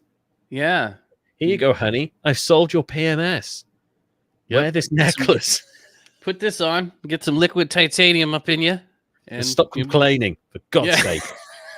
You're better now. Get over it. I fixed you. I know. The second they became popular in America, though, they immediately backed off these claims, saying that they make no medical claims, despite the fact they literally did 6 months earlier. Because in Japan, you can get away with saying that shit. But in America, people sue. So, yeah. None of that made any difference, though, because by 2009, so just 4 years later, they were selling $200 million worth of products worldwide. I got to make up some bullshit product and sell it to baseball players. Why can't we just all lie and make a shitload of money? However, in America, they were mostly limited to the baseball market. So the other markets, celebrities, other sports, other performance things, that's where Power Balance comes in. They see that Fighton have done really well with like baseball and the baseball kids. Like all the kids are wearing it at practice and going home, and like they've solved the aging out issue. So these kids are starting to wear, and they start playing baseball at like what's little league, like 6, 5, 7, 8, yeah. So like 6, 7, 8. they put the fighting thing on, and then they see these guys in their mid to late 30s who are still wearing fighting necklaces. So you've got that product in that person's hand for 30 years. Oh my gosh. No aging out. It's genius if it weren't awful. But Power Balance were like, we want that. We want the rest of the pie. They've only got baseball. We're going to have the rest of it. So they didn't see any success until 2008, when their co-founder somehow got a job working at the famous Elite 11 quarterback camp, where he started pitching the product to elite athletes. For like the previous 2 years, he'd just been at like trade shows and like public demonstrations and stuff, but he got his way into the Elite 11 quarterback camp, and suddenly he was like, here you go, guys, you can have them for free. I'll give you a few. Here's like 3 or 4. Give them to your family. Like, go, you can wear them out on the town. Like, don't worry about the photographers. You know, in 2007, they sold just $8,000 worth of product in America. But by 2008, their products had been featured on the cover of Sports Illustrated twice, boosting their sales into the millions off the back of the athletes that wore them for free, and the ridiculous claims they made. Now, we've just covered the liquid titanium thing, and elements of that, like, you can hear that, and you know, you're familiar with things like, oh, I need more iron in my diet, and you kind of understand, like, it sort of works. Titanium, iron in your blood, like health benefits, like it kind of works in your mind, right? Power Balance, on the other hand, went complete science fiction with this shit. They claimed that they could use vibrations to stimulate red blood cells and improve the communication between your cells. Your bioelectrical energy powers would work with the Power Balance's quantum hologram to strengthen life-enhancing information. He's still with me. Did it vibrate? No. It's a fucking sticker. It's a sticker. Do you remember those toys in the 80s when you were a kid and you had like G.I. Joe and you had He-Man, but then you had like those toys and they had like a hologram on their chest with like a snake and a lion and shit. What were they called? Those things? Gosh, I don't know, but I know what you're talking about. It's like indented and it like sometimes it'll peel out and then it's a whole different series of them. It's like that, only much cheaper and like slapped on a silicone bracelet. It's the bottom rung of hologram technology. We're not even talking like computer game or fairground attraction, like really cheap holograms, and they're claiming that it's nanotechnology. The hologram, they say, was made by a proprietary sonic formula only known to them, of course, which required photonic engineering, which is not something that was even possible at the time, that converted sonic waves into light, also not something that could be done at the time. Can it be done now? I don't know. I don't think so. I think these are just words. It sounds like an L. Ron Hubbard. It sounds like Scientology, doesn't it? You know, fucking Xenu and shit. Like, it just sounds like absolute garbage. The guy who created this technology is on LinkedIn. He has less followers than me. He is the guy that he's like, I came up with the technology behind stuff. And then actually you look through it and he's like vibration consultant for this homeopathic thing. And it's just like, okay, like there's alarm bells going off. God, I wish I could believe in myself so much. I know, like and he's made so much money. Anyway, people wearing them often felt better balance, strength, and flexibility and range of motion, apparently. But by the time people started buying them, those claims were wiped off their website straight away. They're like, get rid of the sci-fi stuff. We're going to replace it with a balance test that anyone can do anywhere at a party, a trick, in a bar. You hold your arms out, like directly out, as if you're like doing the drunk test where you've got to touch your nose and your arms start out at the side thing, right? And you've got to lift one of your legs slightly up off the ground, and someone pushes one of your arms down and you lose your balance, right? And they're like, You have bad balance. Now you fell because your balance was unequal. You couldn't hold your balance properly. I'm going to put this bracelet on, and it's going to improve your balance. Then they put the power balance bracelet on you, and you magically have better balance and can't be pushed over so easily. The thing is, this is a psychological trick that works by getting your brain used to something and then having it perform the same thing again the second time, because naturally you get better at something the more you do it, especially immediately afterwards. The bracelet does nothing. Your body and brain is just adapting. So you do this thing, you're like, okay, I want you to stand on one. You don't know what's going to happen, right? Mhm. You just put your arms out, your leg gets lifted up, and then some fucker pushes you over, right? That's basically what's happening. And he's like, aha, you have bad balance. I did this thing. I pushed you down, and your balance wasn't good enough. That's why you fell over. Your brain fucking hears that, and it's like, right, I'm going to do better this time. And like you resist more because you know Right. where that person's going to push, you know how hard they're going to push. So you compensate with Right. your own balance. In the meantime, they've slipped one of these fucking things on your wrist, and they're claiming that it's that's doing it instead of your brain and the miracle of evolution that we've been on Yeah. dance with over the last 200 million years.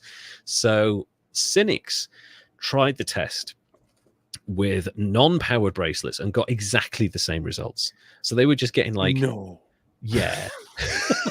So you like, if you've ever been to like a swimming pool or like a gym and you've got one of those like locker keys, and it's maybe attached to a little like silicone bracelet thing that you put around your leg or your hand or whatever, like that's what they used. They were like, oh, this is the power balance bracelet. I'm like, oh, okay, I'm gonna be fine. But actually there's nothing there. It was just a basic Just a silicone ring. scrunchie. Just a scrunchie. Yeah, they could have just used a fucking pink scrunchie and it would have been the same result. When the participants were told the bracelets didn't have the hologram in, they either got really embarrassed or really angry. You tricked me. And they're like, no, you don't understand. You have been tricked. Like that's what they're doing. We're just here to prove that it is a trick. We're not doing this to insult you. Yes, you have. You've made me doubt myself. People tried that trick at parties, bars, everywhere, and it worked. People bought into it. People found health benefits whenever they put them on. One man, oh, this is where it gets really horrible. There was a woman who had really bad arthritis, and she said she put it on. She did a bit of yoga in the morning, and it cured her arthritis. One man had been through chemotherapy. He claimed that he put this thing on, and it stopped him from throwing up. Well, I mean, if it worked for him, I know placebos can be huge. Placebo effects are a thing. The problem is that the way the product is being marketed, it's eventually going to get discredited, and any possible placebo effect that all of these people, these baseball players, these whatever, are feeling, the second it's discredited, it's gone. The placebo effect is gone because they realize. Yeah. Well, and you also put up the opportunity that people are going to forego real treatment in lieu of chasing the placebo thing that's doing jack shit. So like you're telling me that I don't have to take these horrible poisonous drugs that are making me slowly better, even though I feel worse, and just put on a silicone bracelet? Wow.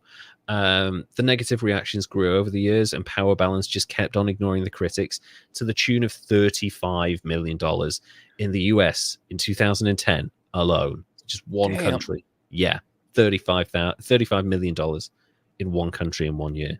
The royal family were pictured wearing them. The winner of the World Series of Poker was seen wearing one.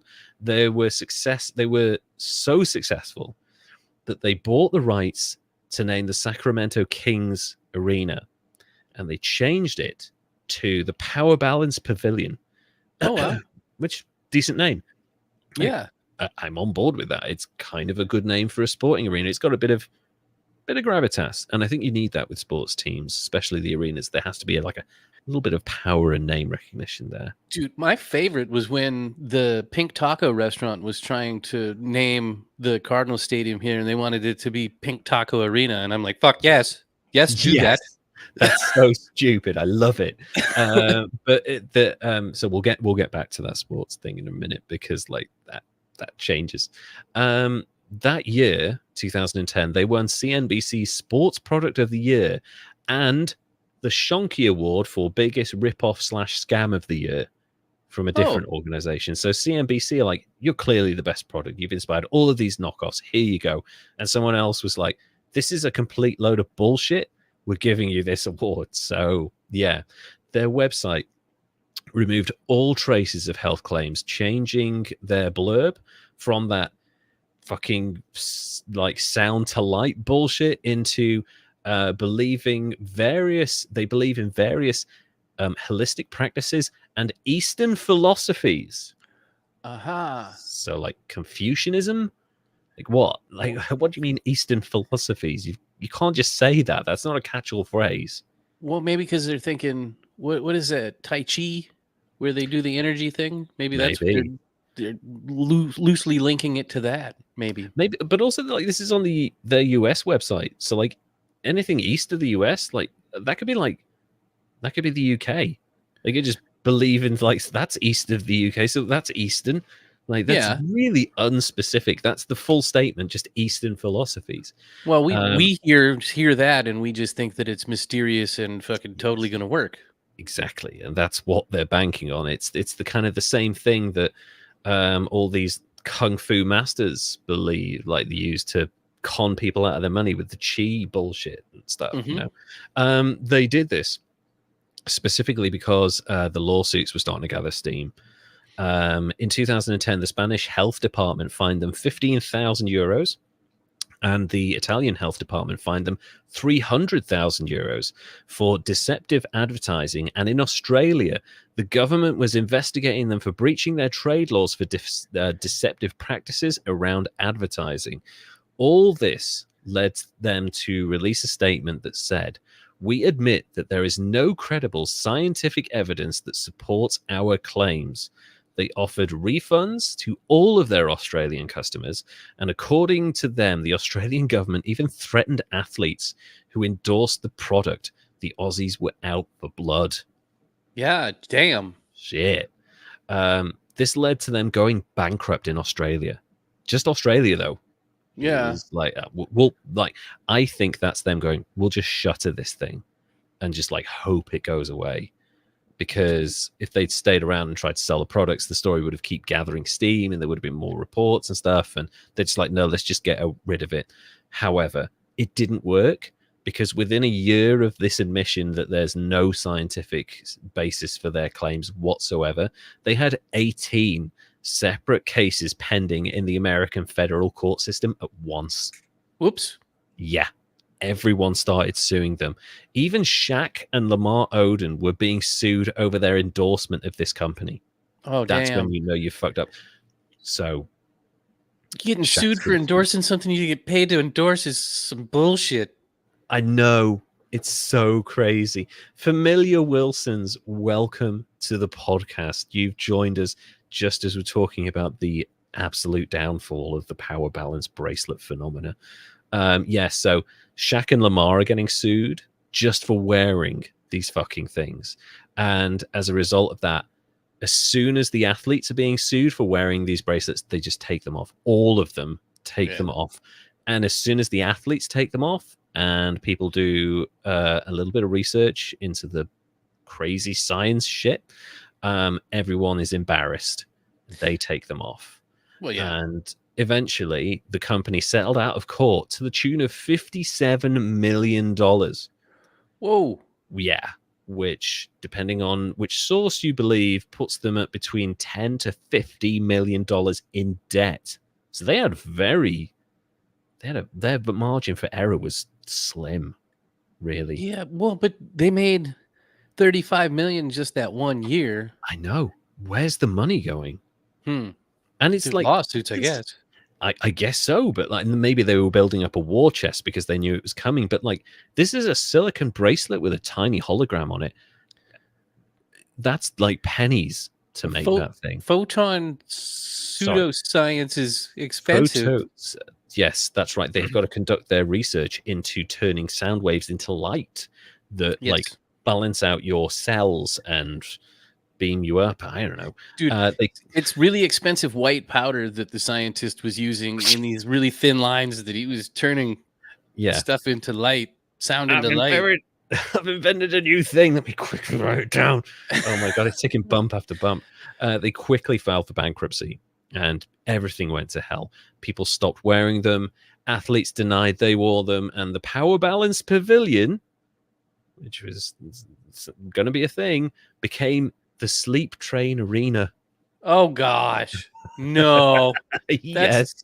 Just don't name stuff if you got a bad name like that. I The mean, Sleep Train Arena. You know, it's Madison Square Garden, Wembley Stadium, the Sleep Train Arena. what do they have? Like, what would you think that they would have at a sleep train arena? I don't know, but at my age, that sounds like a good time. You I know, guess just like a venue with a train. Maybe each carriage is just like a little bed, and you can go to sleep and you can stare up at the stars. That sounds kind of relaxing to me. I'd go to that. Okay. See, I Arena. was just picturing a bunch of people all in like some sort of like massage circle, and then they switch, and everybody eventually just falls asleep. That sounds good too. Like sleeping, massage, an arena where a train goes around gently under the night sky, and everyone's in a bed and they're looking up at the stars. I'm all for that. I've changed my mind. Power Balance Pavilion can get fucked now. I'm Sleep Train Arena for life. Power Balance, as a result of all of these lawsuits, sold their entire company to a Chinese manufacturer for just $8 million because they owed huge sums of money to them. So they were just like, here, take it all, take it. We'll throw in the DVD section in the back. Just take it all. We've got all the crap, the tables, the chairs, everything. Yeah, probably because at this point, no one was believing their claims because it basically sounded like a fucking late era Beatles song lyrics, like some of that shit. How about the Smoothie King Center, home of the New Orleans Pelicans? I kind of like that too. I dig that one though. Do you hate that one? No, I dig it. Smoothie King Center. Yeah. I'd go there. I mean, imagine if you go in and you get like a slight discount on smoothies. I'd go to it. To be honest, if there was an arena called like the all-you-can-eat Chinese food buffet arena, I'd be there. Like, you mean I can have a reduced all-you-can-eat Chinese buffet and I can watch a sporting event? I'm all for that. I could make friends at this place. You know, like that sounds good. So yeah, I would be there for that. Anyway, Power Balance sold their entire company to this Chinese manufacturer the same year. Phyton, you remember them with the necklaces and the liquid titanium, also settled out of court for a significantly smaller fee of just $3.2 million and offered full refunds. So they are still fine. Phyton, still going to this day. And amazingly, so are Power Balance. You go to powerbalance.com is still a thing. You can go on to powerbalance.com today and buy an $86 mouth guard. And I just want to read you the blurb for this. There's a bunch of products on there, but there's a mouth guard. And I better grow my teeth back. Make you the most amazing man. No, it's an $86 mouth guard that, unlike traditional mouth guards designed only to provide oral protection, the premise behind Power Up is to deliver multiple physiological performance benefits by incorporating innovative technology to properly align the jaw and the spine through optimal positioning of the bite. Okay. They're still doing it. They're just using buzzwords and making shit up and like, here, put this mouth guard in and it's going to magically align your chakras. The thing is, I feel like maybe the world and marketing has caught up with Power Balance. Oh, yeah. Where they're making these stupid, insane claims that they admitted had no scientific basis. They're still doing it. They've pivoted slightly, and now nothing. You're not going to hear about any lawsuits about them. But honestly, if you're paying $86 for a mouth guard, what the fuck is wrong with you? But if you're going to pay for a mouth guard, make sure you go and get it like fitted to your mouth, so that it fits perfectly. You can get that done through dental and stuff, and that's going to be much better. Don't buy something that is designed to properly align the jaw and the spine through the optimal positioning of the bite. That's garbage science. You would definitely want somebody that did x-rays and took impressions of your mouth to do that sort of thing. Yes. Do not get your science or your medical knowledge from marketing people. They don't know what they're talking about, and a lot of the time they're lying. It's like getting all of your opinions from Twitter. That's the equivalent I can think of. Don't do that. And that's where we leave Power Balance. So they went bankrupt. They were sold to a Chinese manufacturing firm, and they're still making claims like that to this day. Fighting, I didn't really research into them because they were a little less pervasive, but like, it's basically a situation where a few people in sports kind of got hold of these products, felt some sort of psychological benefit that they attributed to these bracelets, and then all of a sudden everyone thought that they were getting the benefits from them. And Kimberly's got it right. I am in the wrong business. I have a silicone bracelet that will block all space aliens and lizard people negative energy. I mean, seriously. I need that one. Yeah, because like David Icke is missing a trick if he's not I mean, Alex Jones was selling boner pills from rhino horn or whatever it was, but that's what we're talking. That's the level of crazy we're talking about here. My silicone bracelet also gives you boners while it's blocking the alien abductions and lizard people thought processes. And also makes you more of a man. Let's not forget that. It makes you more of a man. No, you got to buy the mouth guard for that. Got to buy the mouth guard to be a man. Got to walk on and go, Yes. hey, ladies. I got a properly aligned jaw and spine. So that's the story of Power Balance, and to a lesser extent, Fighting as well. I feel, and eventually, it's interesting because both products eventually came out and said, listen, we're just a cool sports thing that people like to wear that gives them confidence. Eventually, they came out and said that. But what they had to say is, in the past, we made medical claims that are not backed by any science or anything at all in the real world or realm of possibilities.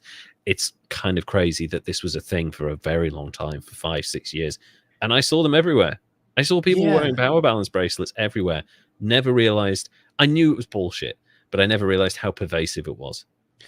I guess I didn't realize it either. And like, I never really thought about it. I guess don't buy into a lot of that stuff often. Cynicism is good. Yeah. That voice that tells you this is too good to be true, just be careful, take a step back, maybe look into this. Listen to that voice. That's like evolution's put that there for a reason. Yeah. Well, it just sucks that they admitted to it. So I'm on to lower their score, but they should have like led with that. Yeah. Yeah. I think the thing that bothered me the most was like the stories that I wonder if someone inside the company heard these stories of the guy who was doing chemotherapy and who was made to feel better by wearing one of these, or like the elderly people that felt like it was curing their arthritis. I wonder if they heard that, felt bad enough, and maybe they wanted to whistle blow, because like that kind of stuff, that wouldn't sit well with me, knowing that this product that I know is clearly fake and that I've made up a sci-fi story around its claims was making people feel this way. I'd feel terrible about that. Yeah, but I mean, I guess who knows, if you were in the company and you bought into it, maybe you believe. A lot of people believe their own bullshit. They really do. Maybe I believe my own bullshit. I think so. The very fact that you're asking that question means that you don't. Oh, so, okay. Yeah, it's like the psychopath thing. Like if you ask yourself, am I a psychopath? Then you're not, because psychopaths don't care if they are. They don't care if like maybe I'm wrong in thinking this. The very fact that you're questioning that is fine. Derek, you have a lot of very good skills and you're a very talented person, but the very fact that you question that means that you are constantly trying to improve and hone them, which is a sign of a creative person. I feel like that's something that a lot of people should do more of. Absolutely agree with you. Question whether or not you're, I mean, don't let yourself be paralyzed by it. Yeah, but don't beat yourself up, but take a step back. and look at yourself, look at the things you're doing, look at stuff you're good at, stuff that you need to build on, stuff that you need to improve on, and do what you can. I don't think anyone's expecting you to be a perfect human being all the time, but if you're trying to improve yourself, highlight your positives, maybe work on your negatives, I don't think anyone should ever really be pushed out of the world, because if they're doing that, then at least they're trying. Right. But if you know you're doing something wrong like that, you're bullshitting and you're lying and you're doing it anyway because I'm going to make some money, don't be a dick. Yeah, don't be the guy who was like selling products and then just basically stealing ideas from Billy Mays and making his own stuff, all fighting or Power Balance, who are just selling snake oil. Just don't be those people. So what do you think score-wise for Power Balance? Well, because they came through right at the time now, which I think may have helped push things along into the point where I think we live in a time now where everybody's just comfortable with like, yeah, we fucking lied to you. So what? Sorry. Yeah. What Thanks, are you going to do? Yeah. I'm going to get the score higher. And because it was just so silly, a sticker on a silicone bracelet and everybody's like, yeah, medical. I can Light stand sounds. still well. Yeah. It's so silly. Yeah. Yeah, I'm gonna go with the 60 on yours too. Sounds about right. It wasn't because they lost their ass back. Like I Yeah. think there was some restitution that happened there. So Yeah, exactly. Like 57 million and full refunds. Like that's a lot of restitution, and the multiple bankruptcies across the world. Like clearly, the thing is, and I look at the story and I look at it and I think anyone who knows what's happening here knows it's not going to end well. You can see the downfall coming. It's like, so last year a film was released. It's literally called Blackberry. Released in the UK, it's called Blackberry, and it's the story of Research in Motion, who obviously created the Blackberry, and the story of how they revolutionized the world of smartphones and basically created the market for it, but they didn't pivot. And when the iPhone came along, they were fucked. Right. And it's a great film. Glenn Howerton from Always Sunny is in it. Jay Baruchel is in it as the founder. It's a really good film. I'd recommend you search up Blackberry. It made like $900,000. It made like virtually nothing. It's a great film. Very much like The Social Network, only funnier. So I'd recommend it. Glenn Howerton is like terrifying in it. Like I'm like, my god, this guy is a psychopath. But I'd really recommend it. There's a bunch of like really good performances in it. Michael Ironside's in it. I hadn't seen him in years, and he's still scary as fuck as well. But yeah, it reminds me that I feel like, and again, Netflix, if you're listening, Power Balance would be a great BlackBerry story. It's the rise and fall of this thing, whereas at least BlackBerry were creating something that they knew was a good product.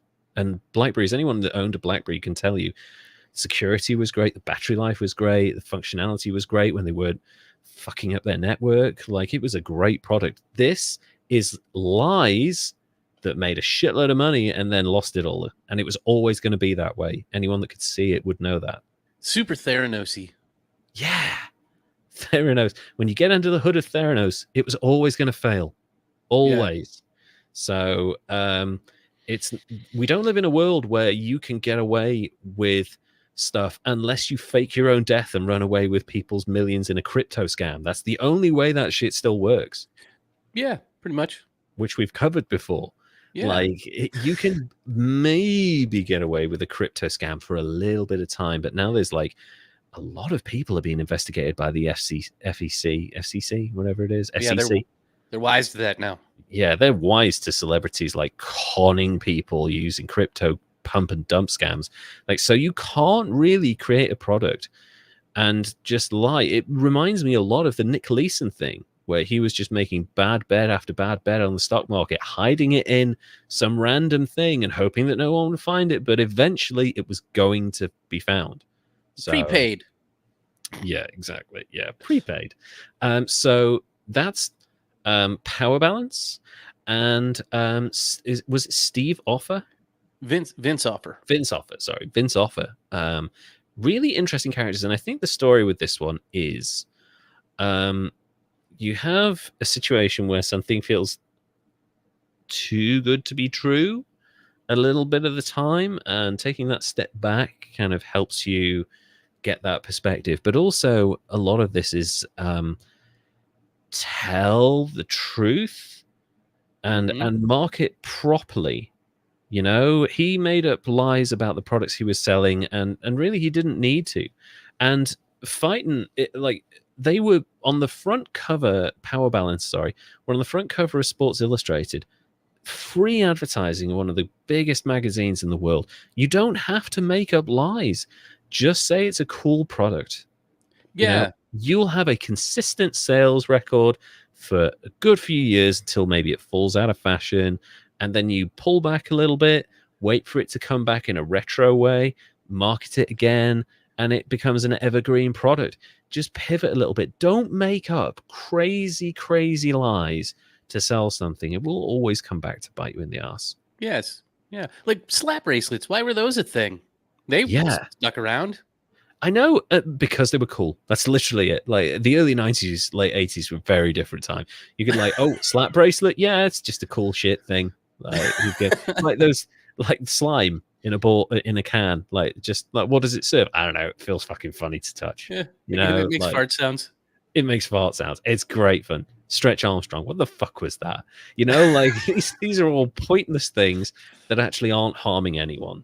But if you'd just been like, it's a cool thing, people like it, we've got a cool little logo on it that's like part of a hologram. Hey, remember those toys from the 80s that also had holograms on them? It's a bit like that. So if you'd just done that, they'd have made money. Maybe not, you know, $200 million worldwide, but you'd have made a few million. You'd have lived comfortably, could have grown your business comfortably, 8% every year. You'd have been fine. But they didn't want to go that way. They wanted all the money now, and they told a bunch of lies to get there. So there's your story. Thank you all so much. I had a lot of fun with this one. I was going to cover, and I will cover, The Music Person next week. But I got this story through, and again, I want to thank Baseball Doesn't Exist. Oh, wow. Kimberly. Yes. Okay, guys. 1 year Patreon member, get out of jail free card. 2 year Patreon member.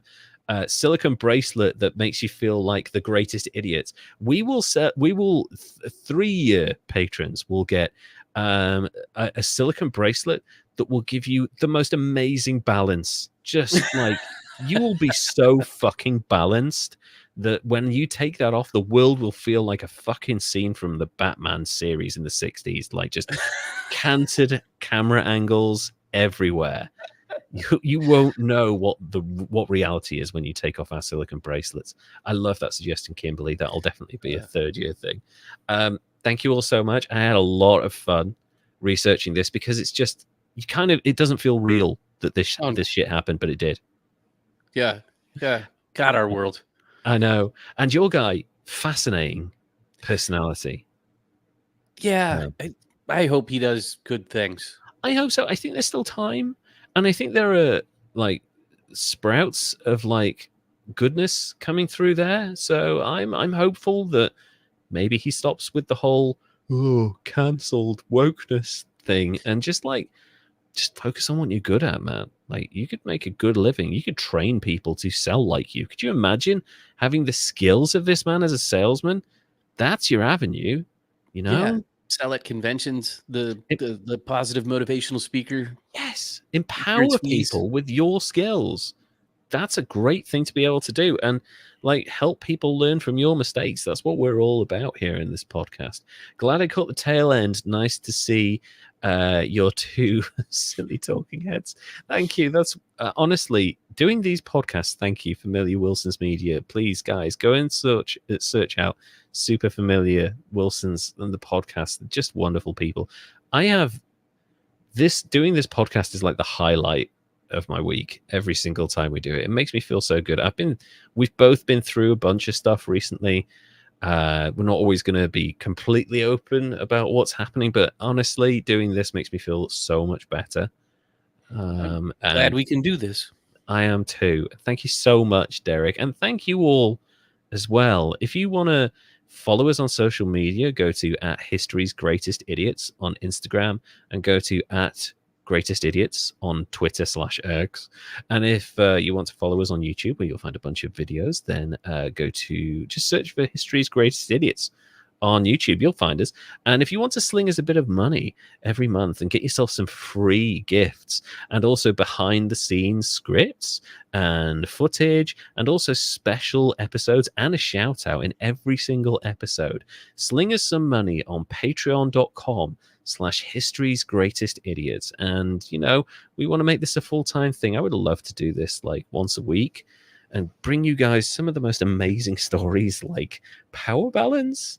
Man, maybe we should launch our own power balance thing. Like, how bad could it go? We don't even have to lie. We could just be like, you'll feel better because you've got a thing hugging your arm. Yeah. Well, I'm thinking maybe like a thing you put on your nose. Like, You go. a like a clip, like a clip You on your nose. Yeah. That makes you breathe worse and your balance is better because of it. I don't know. That existed. The nose clip thing. There was a period in the 90s when Premier League footballers would wear this thing because it apparently like opened their airwaves and like helped them breathe more.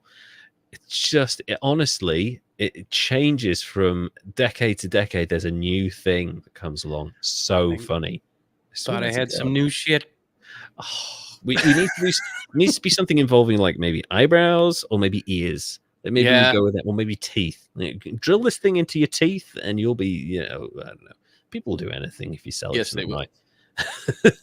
So thank you all so much. We had so much fun. We'll be back very soon. Also, patrons, if you're listening, we'll be recording a Patreon exclusive for you next weekend.